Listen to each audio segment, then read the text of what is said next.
En los ya 4 años y medio de su presidencia, el presidente Rafael Correa ha disfrutado de una bonanza fiscal como nunca antes ha habido otra en la historia del Ecuador. Se habla de unos 80.000 millones de dólares, ceros más, ceros menos, que ha podido manejar el gobierno en estos 4 años y medio. Sin embargo, en los últimos días nos hemos enterado que el gobierno está preparando un nuevo paquete de impuestos y adicionalmente que está contratando préstamos en el exterior. ¿No le alcanza el dinero o qué está pasando? Vamos a buscar la opinión, la palabra de un experto, el economista Jaime Carrera del Observatorio de Política Fiscal, un hombre especialista como pocos en este tema fiscal. Economista, gracias por estar aquí.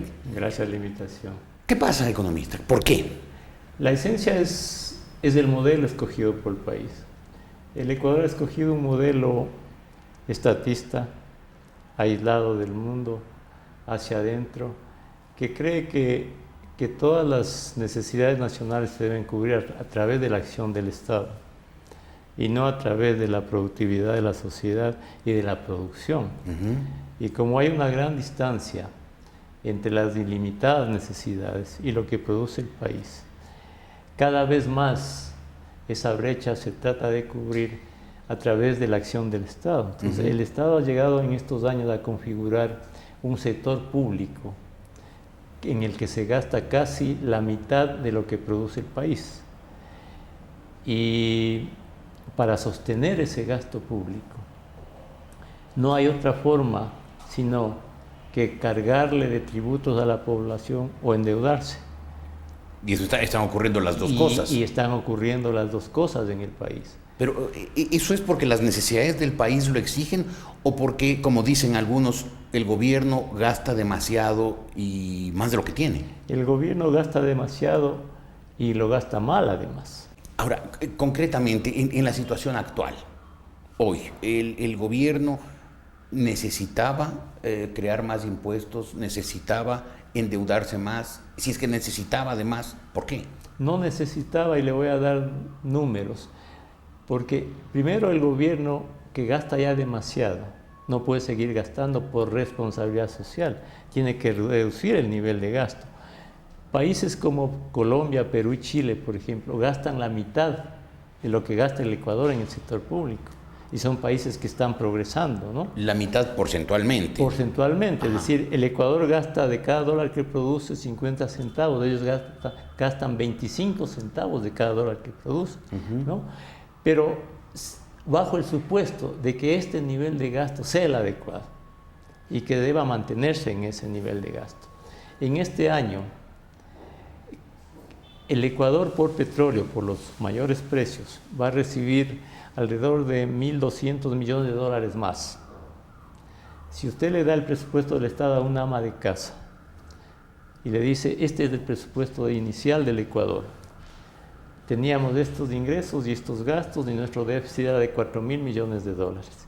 Y usted, ama de casa, va a tener 1.000 millones más de ingresos que no estaban previstos en el presupuesto. ¿Qué hubiese hecho esa ama de casa? Hubiese dicho, esos ingresos, en buena hora que vienen, voy a bajar mi déficit, claro, para no pedir prestado más. Claro, voy a pagar mis deudas. Voy a pagar mis deudas, lo obvio. Voy a equilibrar mis cuentas. Exacto. ¿Y qué hace el gobierno? Toma los 1.000 millones más e incrementa más el gasto público, en vez de reducir su déficit y sus cuentas, ¿no? Y además de incrementar más el gasto público, le dice a la sociedad, deben más tributos todavía, porque quiero seguir gastando. Entonces es un manejo absolutamente irresponsable de la gestión fiscal del país, que le hace mucho daño a la sociedad, ¿no? ¿Y que puede conducir a qué? Puede conducir a una gran desestabilización, ya está conduciendo a una desestabilización. Mire usted que el Ecuador en este momento es el país con más alto riesgo de América Latina. Es decir, el riesgo país, por los préstamos que el Ecuador debería conseguir en el extranjero, como hacen otros países, debe pagar una sobretasa del 7% de interés, mientras el resto de países de América Latina paga una tasa del 2%. El riesgo del Ecuador es parecido al de Grecia, o al de Irlanda, o al de Portugal, que son países que casi quebrados. Al borde de la bancarrota, claro. Al borde de la bancarrota. Pero no solo ese es el precio que paga el Ecuador. Cuando un país tiene altos riesgos derivados de un mal manejo económico, de un mal manejo fiscal, de malas señales hacia afuera. Las inversiones no llegan al Ecuador y no han venido al Ecuador las inversiones. Ahora, economista, ¿no era todo esto incluso imprescindible para sacar a la gente de la pobreza, para mejorar nuestros índices de bienestar social, para incorporar a la clase media gente que estaba en situación de pobreza o cercana a la pobreza? ¿No es el precio, estas políticas fiscales, digamos, desequilibradas, el precio que había que pagar para mejorar la sociedad, el nivel de la gente? No era ese el camino por circunstancias económicas, por circunstancias sociales mismas y por circunstancias de comportamiento de la sociedad. Le digo esto porque en el mismo Ecuador, en el periodo 2000-2006, se redujo más la pobreza que en los últimos 4 años. ¿Ah, sí? Sin duda. Durante la larga noche neoliberal. Durante la larga noche neoliberal. La pobreza disminuyó en el Ecuador. Disminuyó del 52% más o menos al 38%. Son cifras oficiales exactas. Oficiales exactas publicadas, ¿no? Y después en el brillante día socialista, claro, del 38 pasó al cuánto la pobreza. Está alrededor del 32%, ¿no? O sea, bajó mucho menos en esta época. Con una gran diferencia, que los recursos con los que ha contado este gobierno han sido inmensos, ¿no? Son 77 mil millones de dólares que se han gastado en 4 años, mucho más de los 6 años anteriores e incluso de las décadas de los 80s y 90s, ¿no? Entonces, ahí usted ve la ineficiencia en el uso de los recursos y un resultado que no es bueno para el Ecuador.